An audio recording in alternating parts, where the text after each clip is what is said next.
Thank you for your interest in the Retained Recruiter show powered by iIntro. Before the show starts, I have a small favour to ask of you. Our goal is to provide you with the most insightful, helpful and practical recruitment knowledge and know-how from the best in the recruitment industry. If you like this channel and enjoy watching our content, hit the subscribe button to get notified as soon as we upload a new episode. Thank you again, and as ever, we're rooting for your success. Now, time for the show.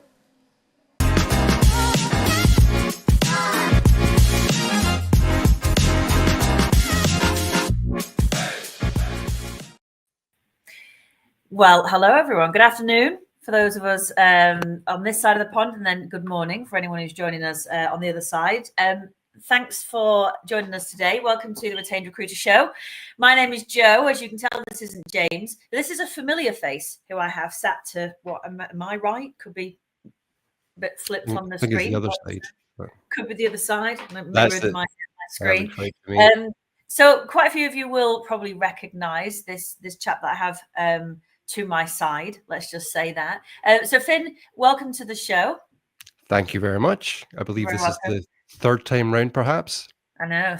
Well, I was going to say third time lucky, but you know, you've done two very, very cracking. Maybe it is third time lucky. Yeah. You're the first of our guests to have scored a hat trick, definitely. So Finn's third time with us. So we've known Finn for a long, long time, since 2021. Finn is a sales and marketing leader with 20 years experience. During his tenure as CMO at Dell and Apple, Finn mastered the art of maintaining premium market positions despite aggressive commoditization. So now he applies these Fortune 500 principles to help executive search firms stand out, which is really important, especially at the moment in such an increasingly noisy market. Traditional, as Finn is going to tell us today, but traditional marketing agencies approach executive firm with the same tired playbooks. So social media, content marketing, and then thought leadership. But winning hundreds of thousands of pounds worth of business, particularly retained search and multi-search mandates, requires a fundamentally different approach. And we are going to talk about that a little bit today.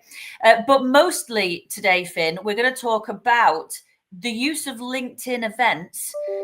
Ironically, running one right now, the use of LinkedIn events to generate more prospects. So I'm going to run through the content of what we're going to cover, but I just want to put you on the spot for a minute, Finn. Why was this such a pertinent topic for you now, do you think? Something that you thought, you know, let's have a discussion about this. Yeah, so we've reached an interesting time. Obviously, a lot has changed since 2021 when we started working together. The advent of AI has changed the landscape kind of business-wise as well. Everybody wants that magic pill, the easy switch to make marketing easier. It's in fact become a lot harder as a result of the majority of marketing is AI generated these days. So we've thought it might be easier. It's definitely quicker. The problem is that people aren't getting the same results or even better results with it as well. So to come back to the point, you know, why LinkedIn events, this is the one thing that AI can't replicate. All right. And this is the thing that fundamentally people are missing or really craving more than anything is that human connection, that authentic connection with another human being. Everything's too perfect online. And people, if it doesn't have that, like, we use the word imperfect, but I prefer the term authentic humanism, if you like, right? Where it's like we have our own nuanced way of communicating, of, you know, delivering business, our own expertise, and those kind of things are really the main things that still separate us from everybody else. So rather than try and differentiate through, you know, strategic means, strategic product positioning, and because there's only so much you can do with that as an executive search service. Okay. But the real thing that's going to separate people from others is the expertise behind that. And I've always led with the way in which to win the executive search game is to become an expertise-based business first. Okay. Because that's where employers are going to see the value in what it is that you do, as opposed to just being another executive search or recruitment firm. Yeah. So for me, LinkedIn events is and we'll go over the kind of strategy that this show kind of runs on. And the reason I'm kind of excited about talking about this today is because this is the one thing, this is my kind of go-to die on the hill marketing strategy that I will do with every company that I've worked with, because their biggest challenge is, how do we get in front of people? Okay. Yeah. The easiest way to get in front of people is typically through cold means. So cold email, cold DMs. But with that word cold there, it's like we're still feeding into that problem of everybody feels disconnected. Yeah. Spammy, very impersonal. Exactly. And it's not, it's not a great way to represent your expertise-led business by having that first impression.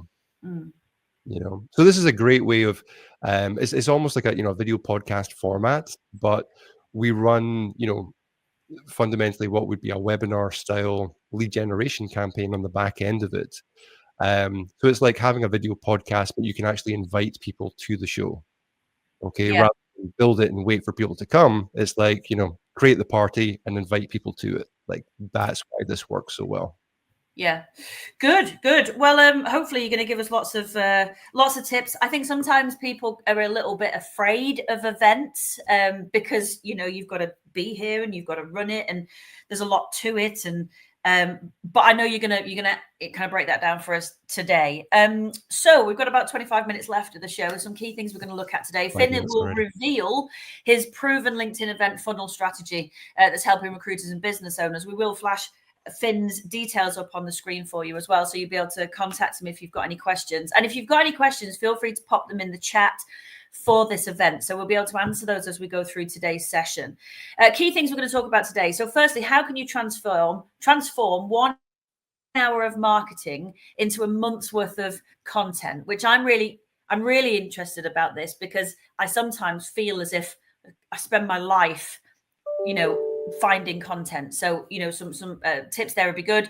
We're going to talk about getting in front of your entire network without being salesy, which again, I think some people don't want to do it for fear that they're going to come across like that. We're then going to talk about creating the authentic selling opportunities that feel natural. So we're talking about that authenticity piece again.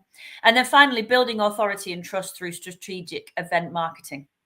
And how to stop chasing prospects and start actually attracting them to you. And I think LinkedIn events could be really good for that. So you said before you die on the hill, Finn, as far as events are concerned, LinkedIn events. So why do you think it's the most effective way that we can be marketing at the moment? So the biggest thing that's in everybody's way is ourselves.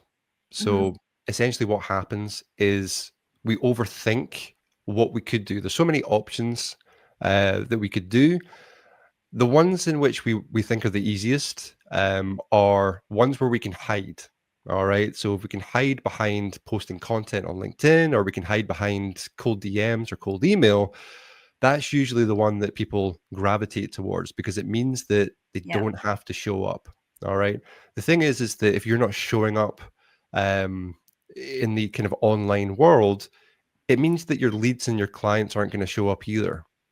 Okay. So that's why it's, fundamentally a big shift from simple or easy marketing to marketing that works. Okay. Because if you've got something that you truly believe is valuable, but you're just not getting in front of enough people, that's the easiest way in which to differentiate yourself. All right. It's not through service or product positioning or message positioning, market positioning, and those kind of things. There are more businesses now than there ever has been before. So that kind of strategic positioning is, it's not that it's become null and void, but it's not. It used to be the case that you could, bury or go deeper into a niche and become the number one within that niche. The problem is that most niches are catered for from the grand scheme of things now. Okay. But if you differentiate yourself from the way that you market yourself, that is a huge key, because it kind of goes into the deeper psychology of what everybody misses. All right. The more connected we become online, the less connected we are as human beings. Okay. We've seen it a lot through, the various lockdowns that we had when it came over the pandemic.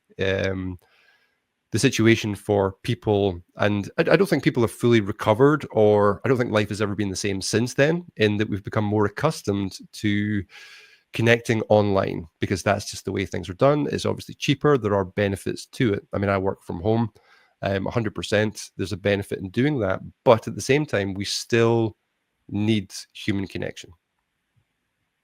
Yeah, absolutely. I think that's really important. And so we're almost coming full circle, feeling as if we want things to be automated because it's more efficient, but then actually realizing that we're missing that. Now, we're talking here specifically around sort of exec search firms or executive firms or recruitment firms who are wanting to provide that very high value, high touch consultative approach to organizations to win that, the executive work, the exclusive work, the multi-search mandates, the retained work, that kind of thing. So that human connection is key because that's a big part of being a consultant anyway, isn't it? Well, recruitment is all about people, isn't it? Yeah. Well, yeah, you'd be surprised how many people don't think that anymore, but yes, it is, Finn. You're absolutely correct.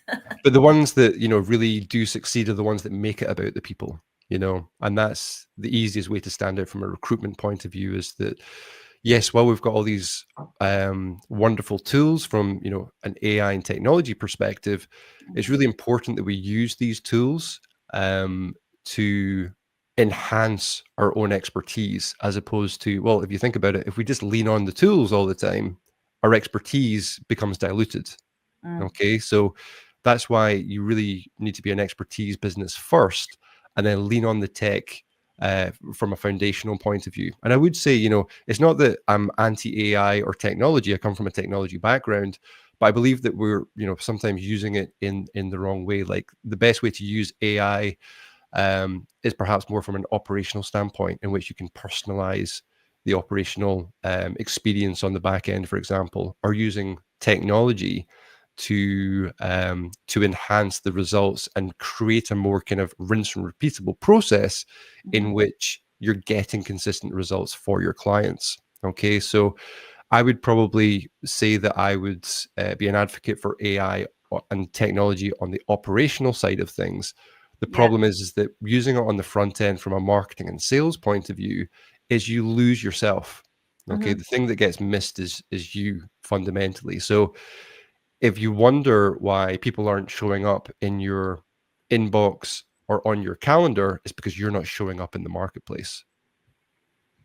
Yeah, and that's really important. So having, a presence and a face and something that people can associate with you really does, I think, personalize your content. We keep flashing a banner up here. So for Finn's content master plan, if you are interested, you can follow that link. I'm sure Petra will pop that up there for us again.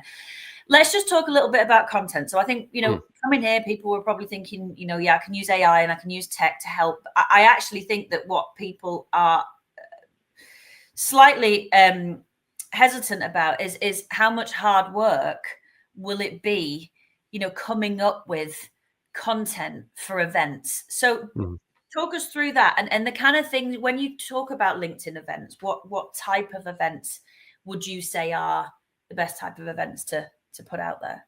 Yeah, so I think it's worthwhile kind of pointing out that LinkedIn Events was originally, I think, created as like a webinar platform, right? So typically you would have, in this case, you'd be sharing screens and running, a kind of PowerPoint presentation type thing, okay? Yeah. The thing is that we've had webinar overwhelm since about, 2015, pretty much, online. No busy person worth their salt wants to show up to a webinar where they know they're going to get pitched at the end, okay? Doing it in this kind of video podcast format means that, these are typical conversations that perhaps you and I would have behind closed doors or in other meetings, for example, but they don't reach the marketplace. They don't reach the rest of the world. So it's really kind of interesting from that target market point of view to be able to see how these conversations unfold, an actual kind of genuine dialogue between two human beings as to the genuine curiosity we have about each other. It's like we've kind of become too compartmentalized, where everybody kind of keeps themselves to themselves, and we become a little bit kind of echo chamberish in terms of like, I know what I know and that's what I'm going to do. Okay. what we need to be doing in order to make progress forward is we need to be learning at the same time, and learning what's working right now. That's always going to change. Okay. But one of the reasons I mentioned that this is my kind of die on the hill marketing strategy is because I hands down know that, and I will only work with a company that have like that positive impact in mind. Like that's the most important thing over profitability and income and that kind of thing. All right. They truly want to make a difference. The thing that doesn't come across or isn't as easy to put across, and I'm a copywriter by background, is you can never tell by an email how passionate somebody is. Okay. You can never tell by a DM like why this person is doing what they're doing. All right. And that's fundamentally why people gravitate towards each other, because it's like-minded purpose. All right. I think we're kind of missing that purpose as a collective. And that's why, LinkedIn events is the best way to articulate that.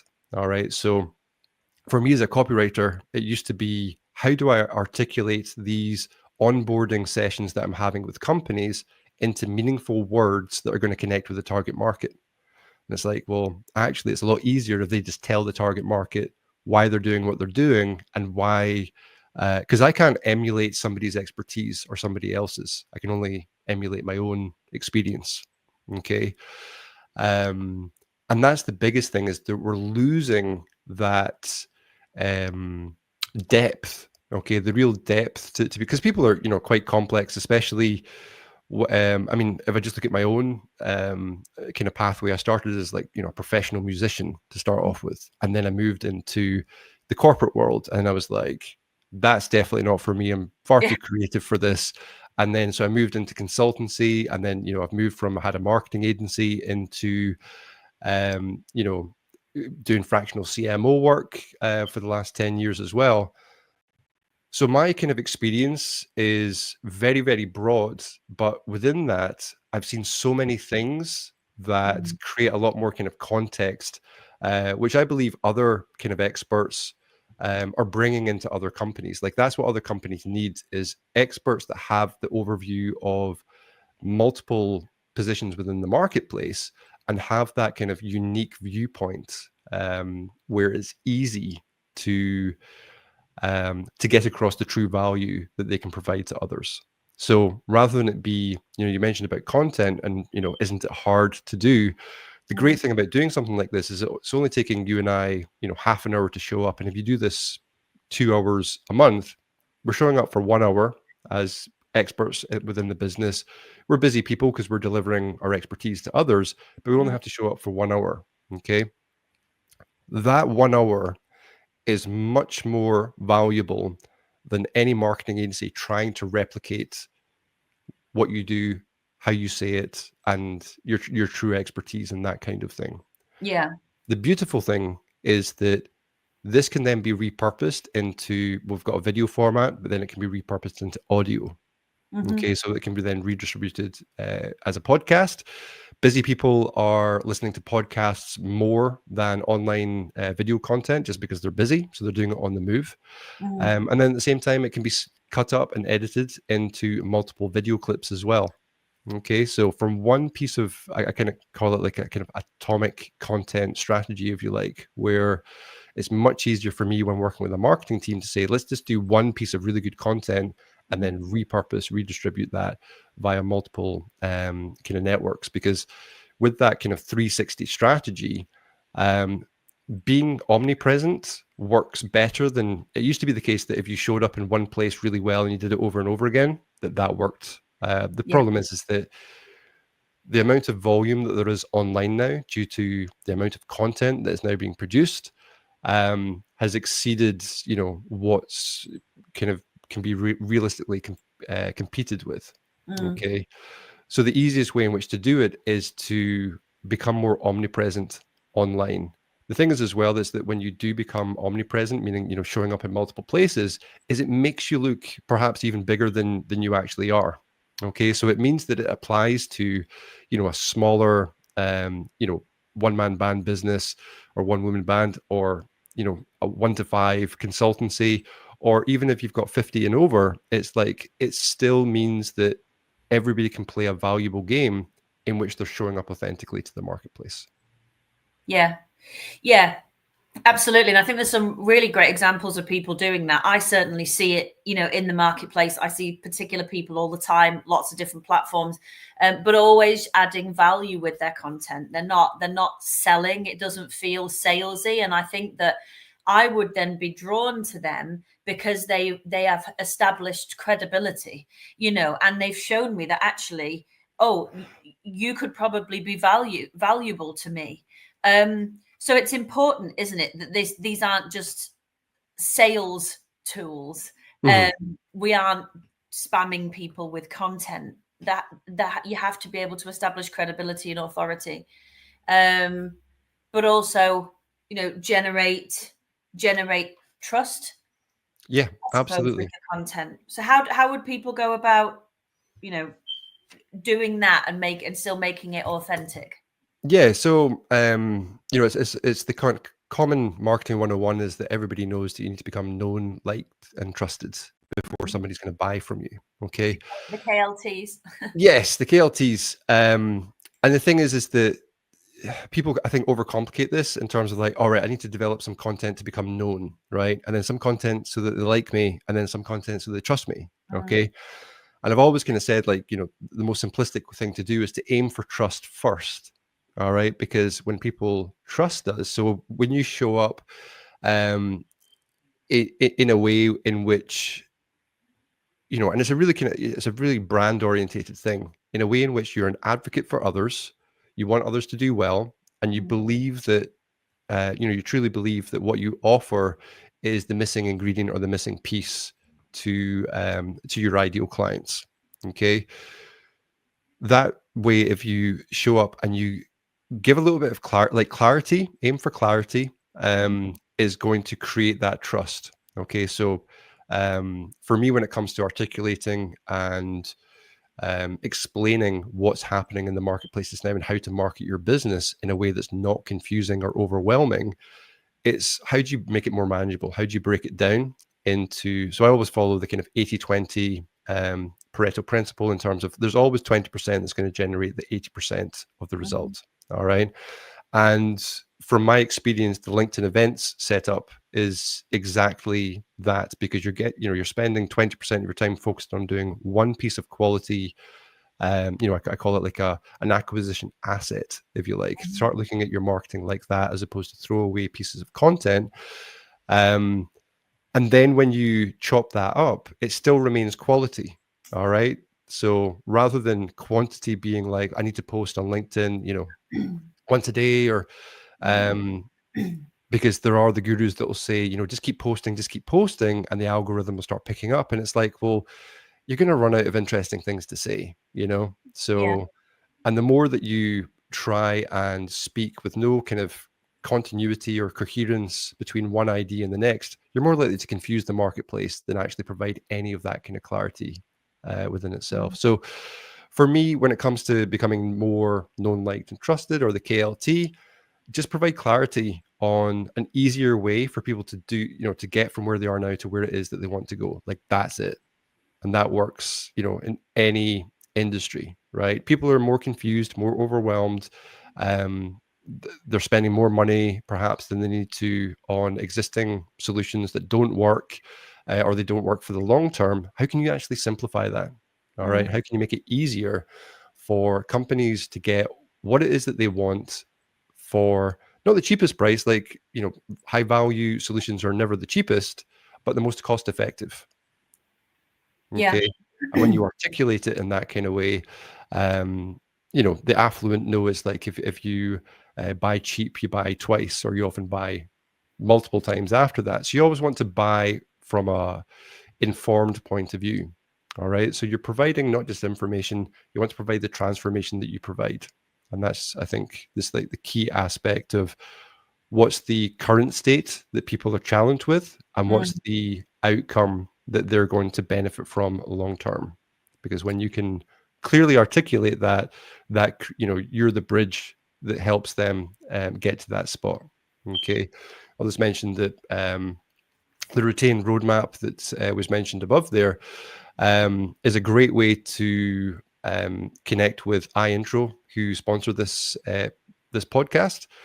They provide a technology in which it's a multiple scientific and objective-based assessment that helps pre-screen candidates before the actual interview process. And it's like, things like that are what's changing the game within the recruitment space. Okay, because it used to be, look at a few CVs, invite the people that seem to be, the best fit and that kind of thing. There's things that you can't pick up on the interview process and that kind of thing, right?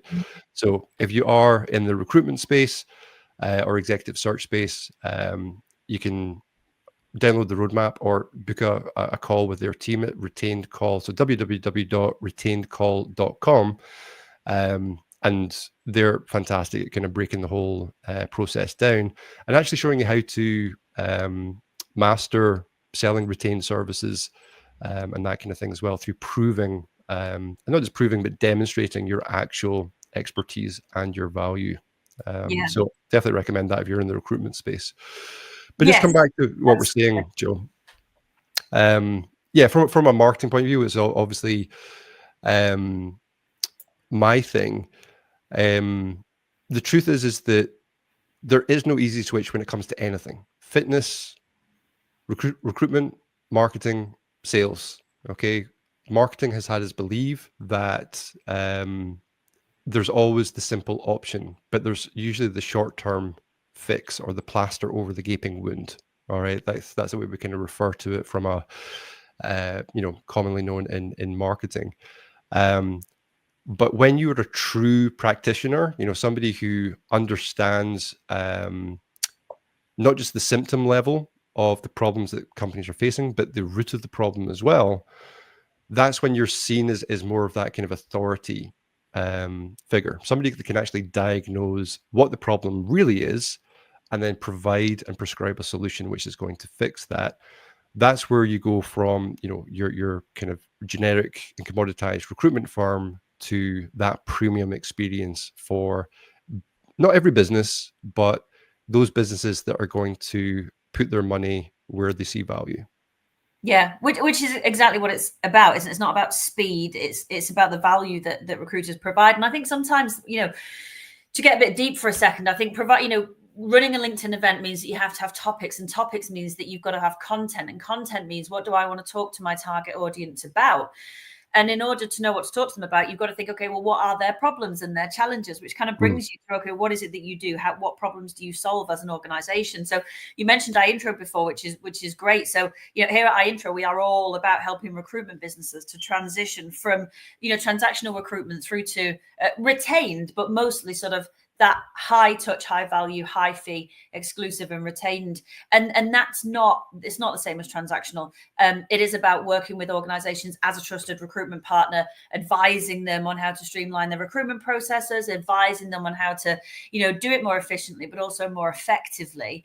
And so when you start to see that as your identity and your belief and your purpose, there's so much there you could talk about, isn't there? Like, we could chop that up into 100 bits already and have discussions about that, informal chats like we're doing today, that people then want to listen to, that it will resonate with them. So I think content is easier to come by than people think, because you're creating content matter every single day with what you do and the conversations that you're having with your candidates and your clients, which again, I suppose comes back to, Finn, this idea of the human connection. So Liz has put in the chat, hi Liz, authentic humanism.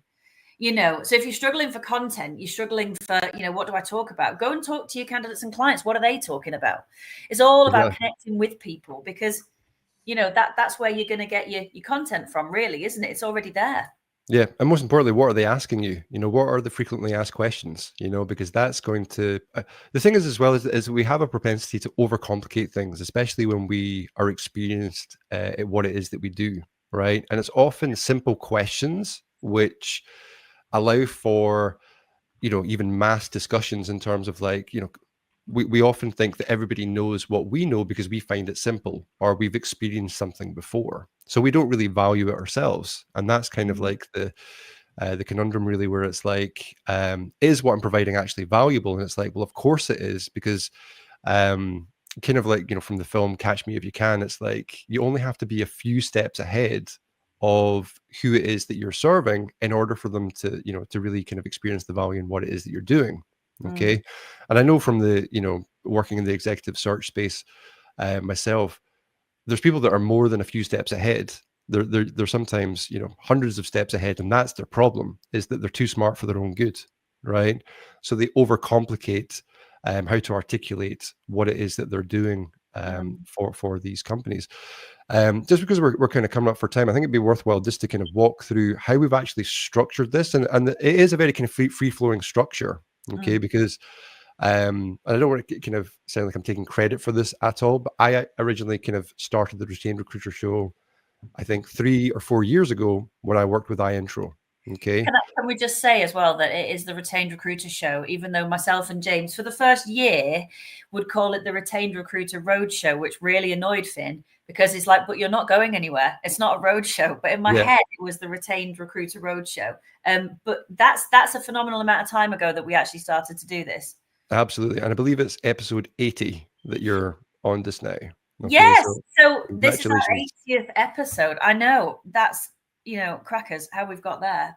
80 different conversations.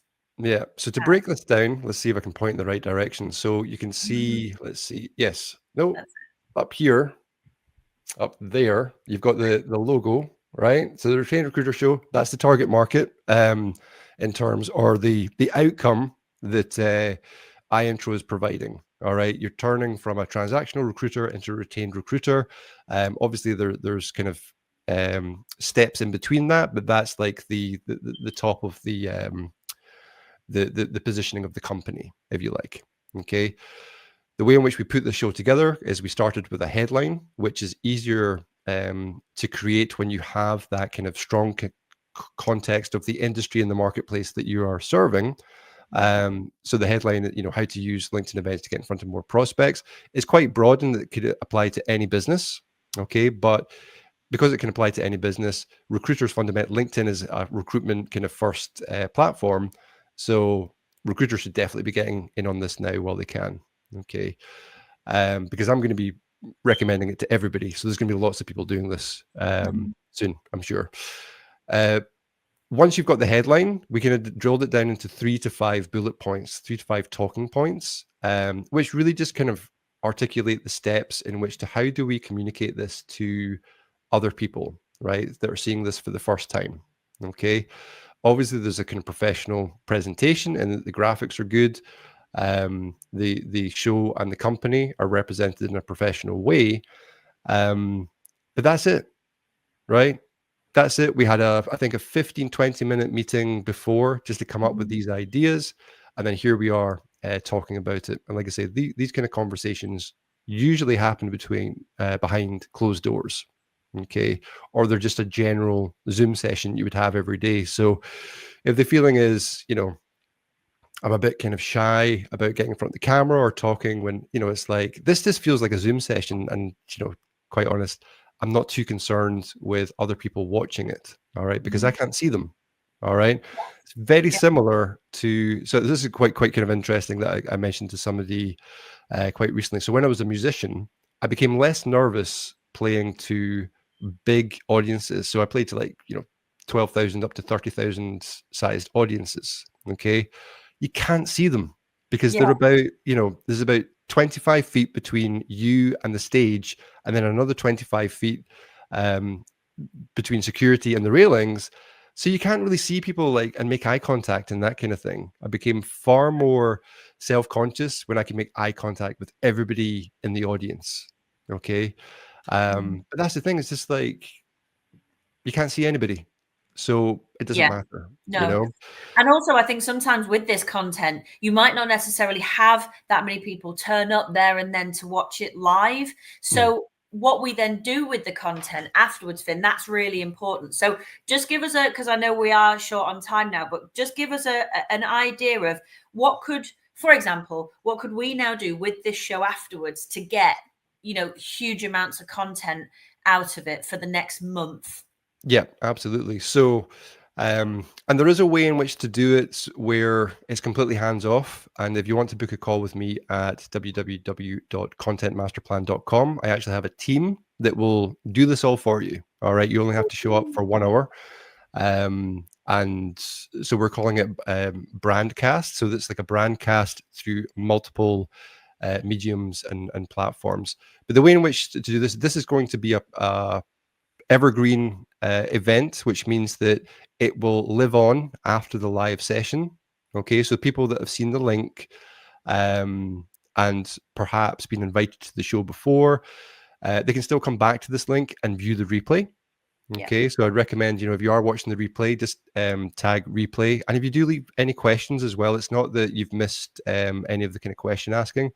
Ask questions, and me and Joe will come back and we'll answer those questions as well. You can also kind of start up some engagement just by asking the people who are watching, where are you watching from? Okay, it's really exciting to find out where everybody's kind of, I was going to say dialing in from, but that's me just showing my age. It's really exciting to see where everybody's kind of viewing from and that kind of thing. And answering kind of questions in real time. But the great thing is that it becomes a conversation after the fact as well. Okay, so you've got that there on LinkedIn. You can then download the video and edit it. And there's multiple softwares that can do it for you, even like AI generated ones. I would kind of pay attention and look at the spellings and things like that, because it does have the propensity, especially with my Scottish accent, to mix things up a little bit.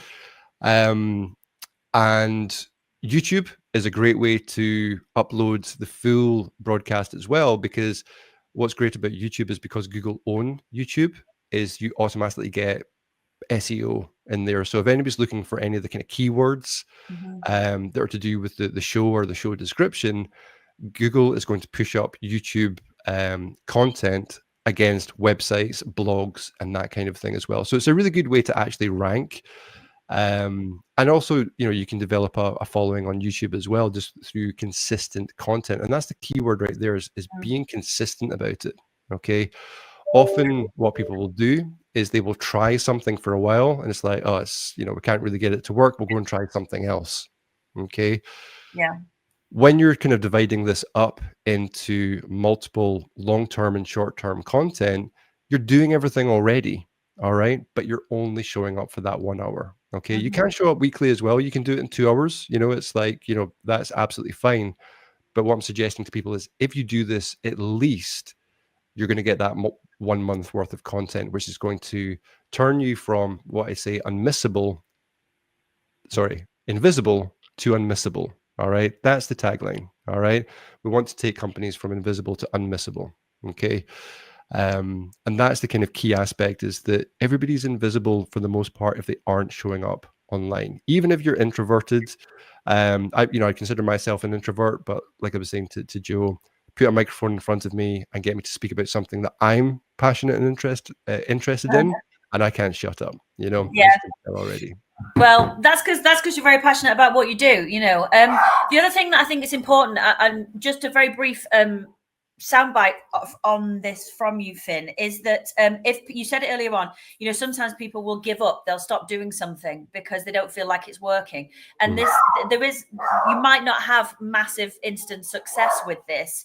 But silence is a rejection, is it? If you're putting content out there, how could you measure it? But also, if you aren't getting instant engagement, instant business from it, it doesn't necessarily mean that it's not working, does it? Well, this is the interesting thing, is most people that have money and are looking for problems to be solved, they're not hyper engaged on LinkedIn. They're usually lurkers. Okay. Yeah. And this is the thing, is it serves the buyer type. So there's multiple different kind of buyer types. There's some people that are looking for a solution straight away, but when you're selling something that's not the fastest or the cheapest, it becomes harder to be that premium position. Okay. Yeah. The majority of your buyers are going to be those lurkers, those people that are silent in the background. But the amount of conversations that I've had with people, it's just like, I've been following you for a while. okay, or I've seen you on different shows and that kind of thing, and I really like what it is that you've got to say. You know, things specifically around, you know, how most marketing is manipulative, okay, and how you can actually turn marketing into a more curiosity-driven strategy as opposed to a fear-driven strategy, okay. Yeah. I'm very much about conscious sales and actually only selling to people that are going to benefit from what it is that you're doing, rather than so I talk a lot about ethical marketing and ethical sales and that kind of thing as well. Okay. Because that's the thing is that when we lean on those manipulative ways of getting people into our business, it's the worst relationship for both people. They turn into the worst clients, and you're a provider that can't really kind of fulfill their needs on a long-term basis, you know? So rather than trying to manipulate people into working with you, which people often think, you know, that's what I'm going to have to do because that's what marketing is, I can tell you that that's not the case at all. All right. The truth sells. All right. And if you're truly, and I don't mean you have to be perfect, but if you're truly an expert and experienced in what it is that you do, there's so much that you've got to give to the world. And it's actually a disservice that you're not connecting with enough people that you can provide that for. Yeah, I love that. You know, I think that's a brilliant place for us to end on there as well. So, you know, Finn, it's been a pleasure. It always is. And every time we have you on, we always say we'll have to have you on again. So now you've scored your hat trick. You'll have to see if you definitely bring you back for a fourth show at some point in the future. So, Todd, thank you very much for your comments as well. Todd says, thank you. Great information, great presentation. Love the NLP book in the background. Yeah, that's what always happens to me. I'm always looking at the books in the background to see which ones I like and have. Yeah, it's like looking through someone's, windows. Go, oh, look at all those books. I think you've got more books than me. It's your NLP book, in fact, that he's talking about. I can see it myself. It's that one. Very good book, actually. And then this one here. Anyway, let's not get distracted by the books. Maybe that's the next show. We could just talk about the books that we've got behind us and why we've got all these books, like a book club. It's quite a good idea. That's an amazing idea, in fact. Yes, love it. Let's write that one down. We'll have that one. Finn, it's been a pleasure as always. So anyone who's listening or watching or listening on the replay, if you are interested in contacting Finn, you can contact him on the details that we've been flashing up on the screen at the top, but you can also grab him on LinkedIn as well. Finn's great. Finn likes to be helpful and add value. So even if you've just got a question for him, please do reach out. So we will be back in a fortnight's time. It will be myself and James O'Brien. So back to the original duo. But Finn, thank you so much, not only for filling in for James, but also for providing massive insight today. It's been really, really useful. So thanks very much, Finn. We appreciate it. And thanks very much for having me again, Joe. You are very welcome. Right, guys, have a brilliant rest of your day, and we will see you in a fortnight. Bye for now. Yeah.